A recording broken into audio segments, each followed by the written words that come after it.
Hello friends, welcome back to my channel. मैं हूं आपकी फ्रेंड वर्षा। फ्रेंड्स, आज की इस वीडियो में हम बीएड एंट्रेंस एग्जाम के कॉमर्स के प्रैक्टिस सेट के बारे में डिस्कस करेंगे। तो चलिए फ्रेंड्स, वीडियो को स्टार्ट करते हैं। लेकिन वीडियो को स्टार्ट करने से पहले प्लीज मेरे चैनल को सब्सक्राइब कर लीजिए, और अगर आपने चैनल को सब्सक्राइब कर लिया तो इस वीडियो को लाइक कीजिए और अपने फ्रेंड्स के साथ शेयर कीजिए। चलिए फ्रेंड्स, आज की इस वीडियो को स्टार्ट करते हैं। As per the RBI Act 1934, the following functions are described as the function of central bank। यानी कि आरबीआई एक्ट 1934 के अकॉर्डिंग ऐसे कौन से फंक्शंस है जो कि सेंट्रल बैंक के फंक्शंस बताते हैं? बैंकिंग, एडवाइजरी, सुपरवाइजरी या प्रमोशनल। तो देखिए फ्रेंड्स, अगर हम यहाँ पे एडवाइजरी की बात करें तो देखिए सेंट्रल बैंक के लिए बैंकिंग फंक्शन होता है, एडवाइजरी फंक्शन नहीं होता इसका। ठीक है, एडवाइजरी नहीं होता, ये एडवाइस नहीं करती, सुपरवाइजर करती है ये, और ये प्रमोशनल फंक्शन ये प्रोवाइड करती है। तो इसलिए यहाँ पे ऑप्शन ए राइट आंसर होगा, क्योंकि इसका काम होता है जो भी बैंकिंग फंक्शंस हैं, एडवाइजरी फंक्शंस हैं, प्रमोशनल फंक्शंस है, ये काम करवाना। नेक्स्ट आते हैं, अब यहाँ पर ये दे रखा है phishing is an attempt to acquire. Phishing का क्या मतलब होता है? तो फ्रेंड्स, आपने पढ़ा होगा फिशिंग के अंदर जो हमारी सेंसिटिव इंफॉर्मेशन होते हैं, जैसे कि यूजर नेम हो गया, पासवर्ड हो गया, उसके थ्रू यहाँ पर वो मतलब एक तरह से हैकिंग सिस्टम हो गया। यहाँ पर वो सारी चीजें आपकी लोग ले लेते हैं। ठीक है, कोई other person, third party use कर रही है उसको। तो फिशिंग एक अटेम्प्ट है जो कि एक्वायर करता है sensitive information such as user name, password etcetera. तो ये हमारा यहाँ पे ऑप्शन बी यहाँ पे राइट आंसर है। नेक्स्ट आते हैं, व्हाट इज कॉल मनी। अब कॉल मनी क्या है? तो फ्रेंड्स, कॉल मनी वो मनी होती है जो कि किसी एक दिन में मनी एक दिन या एक नाइट के लिए उसको बोरो या लैंड किया जाता है। तो यहाँ पे ऑप्शन ए राइट आंसर है, मनी बोरोड और लैंड फॉर अ डे और अ ओवरनाइट। ठीक है, तो ऑप्शन ए राइट आंसर है। नेक्स्ट आते हैं, the regulatory authority of regional rural bank. तो रीजनल रूरल बैंक की रेगुलेटरी अथॉरिटी कौन है? तो ये बहुत ही सिंपल है, आप इजीली आंसर कर सकते हैं। ए राइट आंसर है, नाबार्ड। रीजनल रूरल जितनी भी बैंक्स होती हैं उनकी ये रेगुलेटरी अथॉरिटी का काम करती है। नेक्स्ट आते हैं, which of the following is not ensured to the consumer in the globalization. Globalization में कंज्यूमर के लिए कौन सी चीज यहाँ पे इंश्योर नहीं की जाती? Lower prices, better selection, clear origin of goods and services, या फिर इम्प्रूव्ड सर्विसेज। तो फ्रेंड्स, ग्लोबलाइजेशन की बात करें तो उसमें लोअर प्राइसेस की बात की जाती है, बेटर सिलेक्शन की बात की जाती है, एंड इम्प्रूव्ड सर्विसेज की बात की जाती है। लेकिन उसके अंदर clear origin of goods and services के रिगार्डिंग किसी भी तरह की इंश्योरिटी नहीं होती। इसलिए यहाँ पे जो ऑप्शन है करेक्ट, वो राइट आंसर है। ठीक है, ये हमारा यहाँ पे ऑप्शन सी करेक्ट होगा। अब यहाँ आते हैं, in international trade which of the following is a non tariff trade barrier. Non tariff trade barrier यहाँ पर कौन सा है यहाँ पे? तो फ्रेंड्स देखिए, कोटा हमारा, एक्सपोर्ट कंट्रोल और एंटी डंपिंग लॉ, ये सारे हमारे टैरिफ नॉन टैरिफ ना होके टैरिफ ट्रेड बैरियर है। जबकि यहाँ पे नॉन टैरिफ पूछा है, तो यहाँ पे ऑप्शन बी राइट आंसर होगा, इम्पोर्ट बैन्स। नेक्स्ट आते हैं, अब देखिए फ्रेंड्स, यहाँ पर हमें लिस्ट दे रखी है, लिस्ट के अकॉर्डिंग हमें सही आंसर यहाँ फाइंड आउट करना है। Current account, capital, unilateral payments और ऑफिशियल सेटलमेंट, ये हमारे किससे रिलेटेड हैं? तो देखिए फ्रेंड्स, यहाँ पर ये अब यहाँ पे हमें करंट अकाउंट दे रखा है। करंट अकाउंट हमारा किससे रिलेटेड है? ये हमारा रिलेटेड है रिप्रेरेशन से। कैपिटल अकाउंट की बात करें तो कैपिटल अकाउंट हमारा, अगेन हम अगर बात करें, सॉरी, करंट अकाउंट जो है वो हमारा विजिबल एक्सपोर्ट एंड इम्पोर्ट से है। कैपिटल अकाउंट हमारा ऑफिशियल कैपिटल से है। तो देखिए फ्रेंड्स, ए का 4 एंड बी का यहाँ पर फर्स्ट, ये कहाँ मिल रहा है? ए का 4, बी का फर्स्ट। तो देखिए, ए कट गया हमारा, डी कट गया। अब उसके बाद हमें देखना है यूनिलेटरल पेमेंट्स के लिए क्या बात की जा रही है। तो यूनिलेटरल पेमेंट्स के लिए रिपरेशंस हैं, यानी कि सी का हमारा थर्ड। तो सी का थर्ड देखिए, ये हमारे ऑप्शन सी में है, तो बी बी कट गया, इसलिए ऑप्शन सी राइट आंसर होगा। ऑफिशियल स्टेटमेंट अकाउंट हमारा किससे रिलेटेड है? ये हमारा रिलेटेड है रिजर्व फ्रॉम फॉरेन कंट्रीज से। तो यहाँ पे ऑप्शन सी जो है वो हमारा राइट आंसर है। नेक्स्ट है,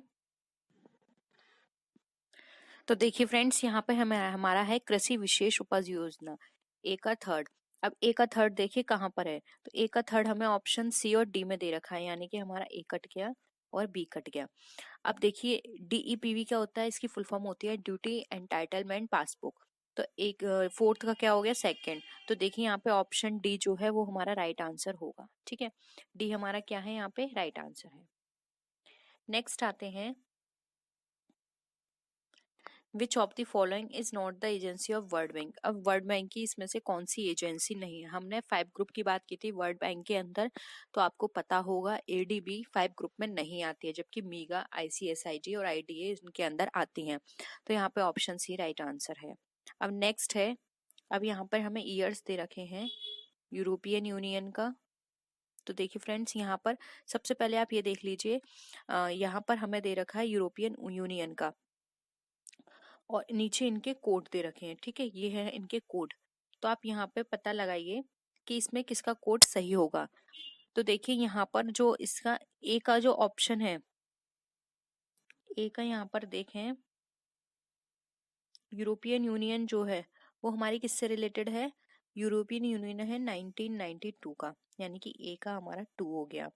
वहीं अगर हम बात करें हमारी बी ऑप्शन की, यानी कि EFTA, इसका टाइम पीरियड क्या है, इसका है 1960, यानी कि बी का हमारा हो गया 4।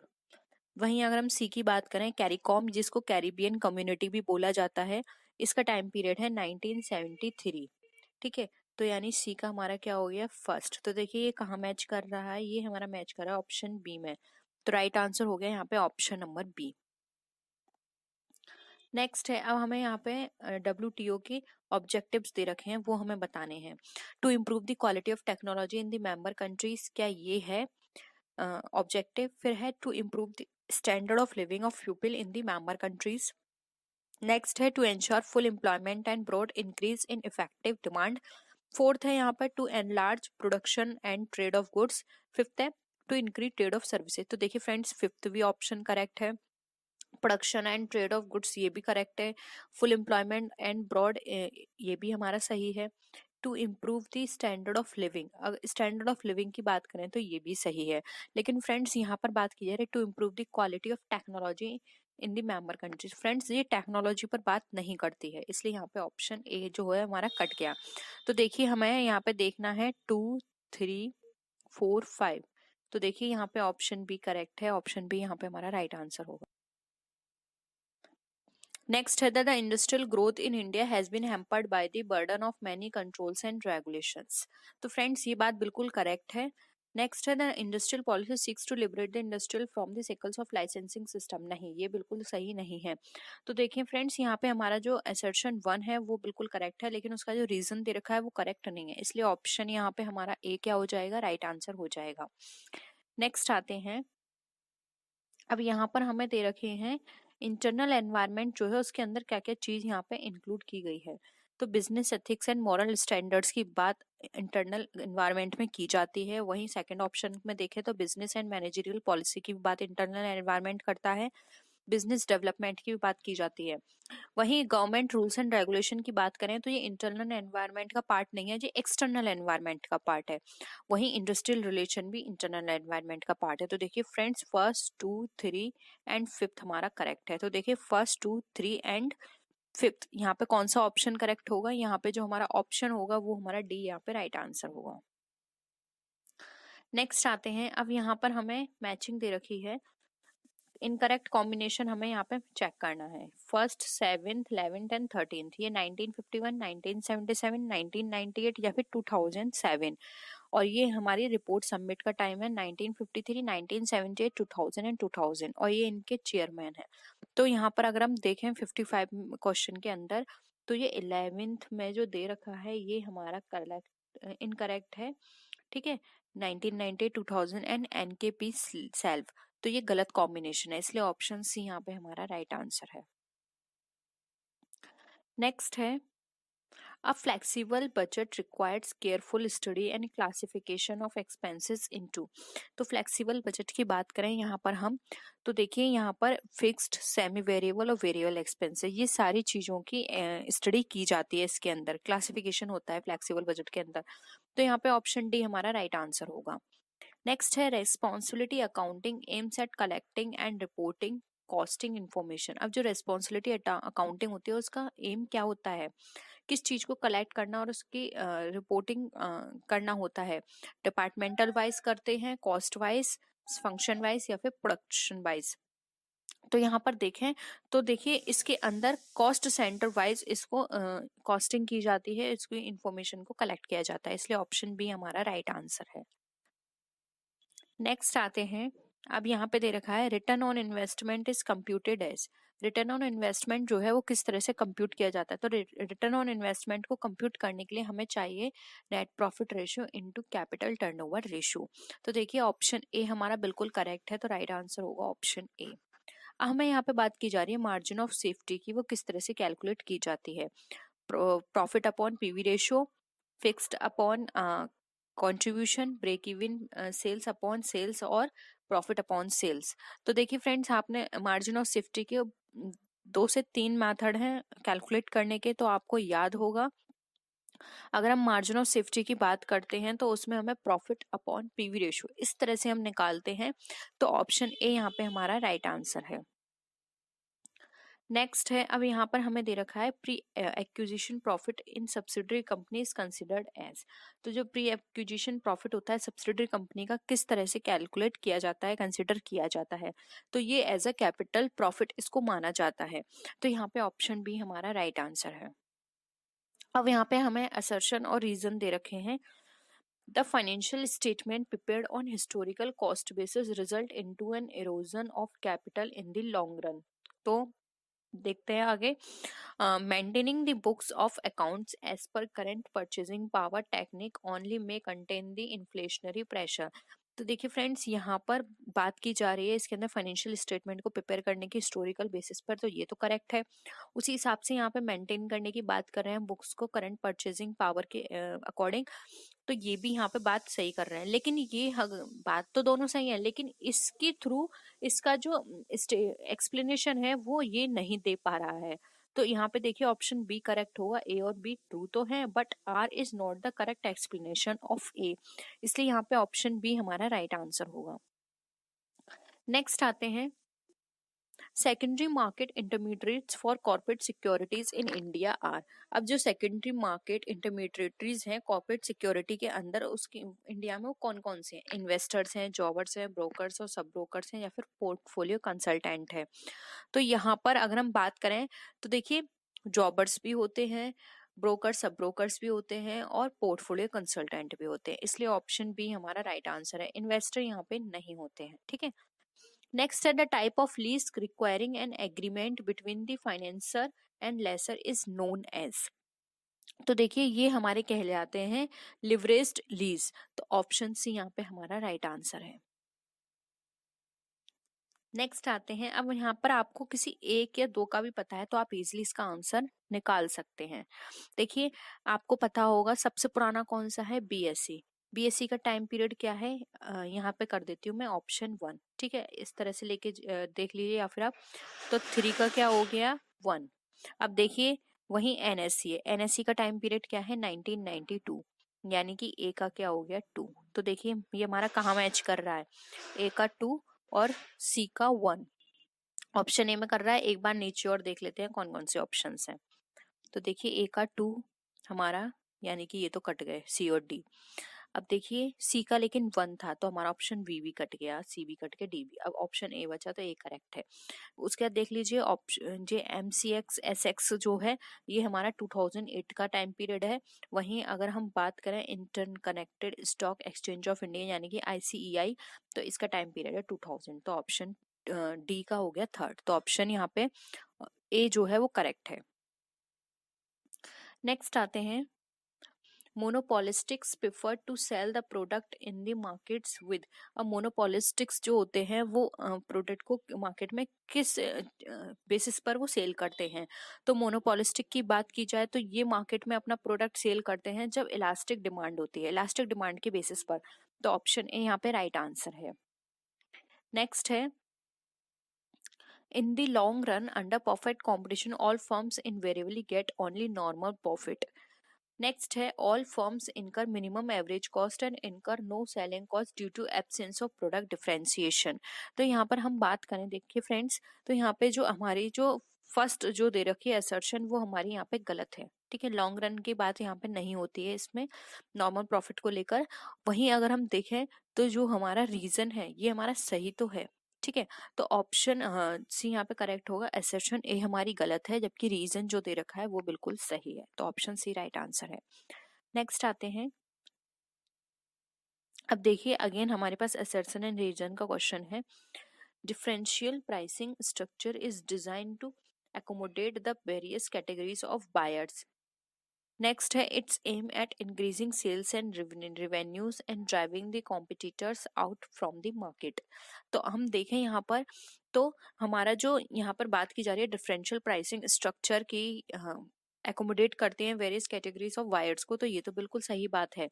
उसके अलावा देखिए यहाँ पर ये बोल रहे हैं कि जो एम्स है इंक्रीजिंग सेल करने का, यहाँ पर वो ड्राइविंग करता है कॉम्पिटिटर्स को मार्केट से आने में, तो ये बिल्कुल गलत बात है। इस तरह की कोई एक्टिविटी नहीं होती है।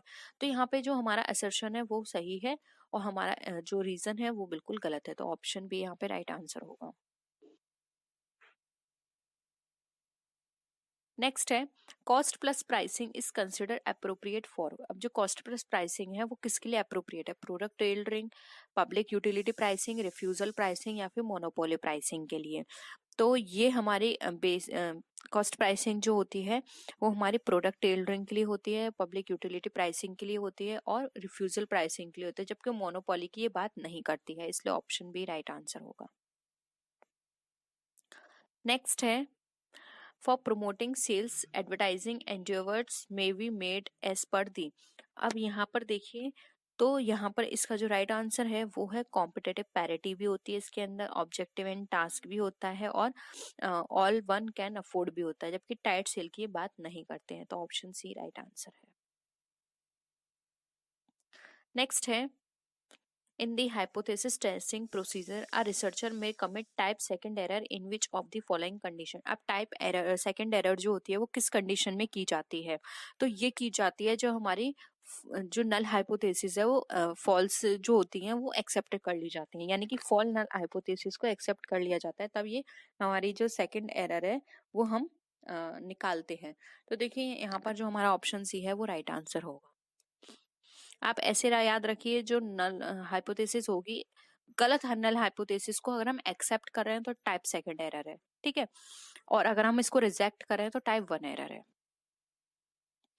नेक्स्ट आते हैं, नेक्स्ट हमारा यहाँ पर which one of the following tenets is not correct in the context of central limit theorem. हम सेंट्रल लिमिट थ्योरम के अकॉर्डिंग यहाँ पर बात करें तो देखिए यहाँ पर ये बोल रहे हैं कि अगर कोई पॉपुलेशन है from which a sample is drawn is normally distributed, normally distribute की जा रही है और सैम्पलिंग डिस्ट्रीब्यूशन जो है वो हमारा मीन से है, will be normal for all sample size, ठीक है, तो ये तो बिल्कुल सही है। नेक्स्ट है the mean of the SDM is the population mean, ये भी हमारा करेक्ट है। अब देखिए नेक्स्ट है यहाँ पर आ रहा है कि if the population is not normal from which the sample is drawn, the SDM is not normal for any sample size। तो फ्रेंड्स ये वाली जो बात है वो यहाँ पे सही नहीं है, इसलिए ऑप्शन सी यहाँ पे हमारा राइट आंसर होगा। Next is the population is not normal from which a sample is drawn, the SDM approaches normally as the sample size increases. Yes, ये वाली बात भी यहाँ पे बिल्कुल करेक्ट है, इसलिए ऑप्शन सी जो है वो राइट आंसर होगा। नेक्स्ट है विच one of the following is not an example of tax evasion. अब टैक्स इवेजन का इसमें से कौन सा एग्जाम्पल नहीं है? सबमिटिंग मिसलीडिंग डॉक्यूमेंट्स, यस ये टैक्स इवेजन है। Not maintaining proper accounts of income earn, ये भी टैक्स इवेजन का पार्ट है। सप्रेजन ऑफ फैक्ट्स, ये भी टैक्स इवेजन का पार्ट है। Interpreting the tax laws in one own way to minimize tax liability, ये टैक्स इवेजन का पार्ट नहीं है, इसलिए ऑप्शन डी राइट आंसर होगा। नेक्स्ट है Which one of the following is not the purpose of performance monitoring research? अब performance monitoring research की यहाँ पे बात की जा रही है, तो देखिए to provide feedback for evaluation and control, यहाँ पे इसका पर्पस नहीं है। to indicate things that are not going as planned, to help the organization to plan various activities. Next है to it is required to explain why something went wrong. तो यहाँ पर ये बात कर रहे हैं कि जो परफॉर्मेंस मॉनिटरिंग रिसर्च है इसमें से उसका कौन सा पर्पस नहीं है। तो देखिए यहाँ पर जो थर्ड ऑप्शन है to help the organize to plan various activity, ये परफॉर्मेंस मॉनिटरिंग रिसर्च का पार्ट नहीं है, तो ऑप्शन सी यहाँ पे राइट आंसर होगा। नेक्स्ट है the transformation of raw data into a form that will make them easy to understand and interpret. Rearranging and manipulating data to generate information is called। अब किसी भी raw data को transformation करना और उसको easy understand बनाने के लिए इंटरप्रेट, रीअरेंज करना, मैनिपुलेट करना, उसको जनरेट करने, इंफॉर्मेशन को जनरेट करने के लिए वो क्या कहलाता है? डिस्क्रिप्टिव रिसर्च, डिस्क्रिप्टिव, कैजुअल और एक्सप्लोरेटरी। तो इस तरह की रिसर्चेस हमारी कहलाती हैं डिस्क्रिप्टिव रिसर्च, क्योंकि यहाँ पर आपने उसको एनालाइज किया है, रीअरेंज किया है, मैनिपुलेट किया है, इंटरप्रेट किया है, मतलब आपने पूरे उसकी डिस्क्रिप्टिव रिसर्च कर डाली है। इसलिए यहाँ पे ऑप्शन ए जो है वो हमारा यहाँ पे राइट आंसर होगा। Descriptive analysis, sorry, B right answer होगा। रिसर्च नहीं होगा फ्रेंड्स, ये एनालिसिस कही जाएगी, क्योंकि ये अभी हमारा हमने उसकी जो भी इंफॉर्मेशन कलेक्ट की थी उसको हमने अरेंज किया है, तो अभी हमने एनालिसिस किया, रिसर्च कंप्लीट नहीं हुई है। रिसर्च तो अभी हम यहाँ पे टेस्ट लगाएंगे, हाइपोथेसिस लगाएंगे, तब रिसर्च कंप्लीट होगी। अभी बस हमने जो भी डेटा है उसको अरेंज किया है, मैनिपुलेट किया है अपने अकॉर्डिंग, हमारे जो ऑब्जेक्टिव्स हैं उसके अकॉर्डिंग, इसलिए डिस्क्रिप्टिव एनालिसिस का पार्ट है। इसलिए यहाँ पर ऑप्शन बी जो है वो हमारा राइट आंसर होगा। नेक्स्ट आते हैं, अब यहाँ पर नेक्स्ट है असर्शन और उसके बाद है रीजन। तो देखिए यहाँ पर हमें दे रखा है The span of management at the upper level is generally narrow while at lower level span is wide। तो यहाँ पे ये बोल रहे हैं कि जो भी हमारा स्पैन ऑफ कंट्रोल है वो हमारा स्पैन ऑफ मैनेजमेंट है वो हमारा अपर लेवल पे तो नैरो होता है, जबकि लोअर लेवल पे वाइड होता है। तो ये बिल्कुल सही बात है, तो ऑप्शन ए करेक्ट है। वहीं बोल रहे हैं the task allocated to subordinate at the lower level of management are more specific and precise and thus make supervision easy and simple. तो ये भी बात बिल्कुल करेक्ट है, क्योंकि लोअर लेवल पे उनको सारी चीज स्पेसिफाई की जाती हैं, उनको जो भी उनकी सुपरविजन है उसको इजी और सिंपल बनाने के लिए। तो ये बिल्कुल करेक्ट है, इसलिए ऑप्शन ए भी करेक्ट है, वो असर्शन ए करेक्ट है, रीजन आर भी करेक्ट है, तो ऑप्शन सी यहाँ पे राइट आंसर होगा। तो फ्रेंड्स आज के लिए इतना ही। आई होप आपको वीडियो पसंद आई होगी। आज की वीडियो पसंद आई तो वीडियो को लाइक कीजिए, अपने फ्रेंड्स के साथ शेयर कीजिए, और आई होप आपको आज के क्वेश्चंस भी पसंद आए होंगे। ये थोड़ा लेवल थोड़ा मॉडरेट था, तो आई होप आपको सारी चीजें इजी क्लियर हुए होंगे। किसी भी तरह का डाउट हो तो जरूर बताइएगा। नेक्स्ट वीडियो में हम फिर मिलते हैं आपसे और भी अच्छी वीडियोस के साथ, तब तक के लिए बाय बाय।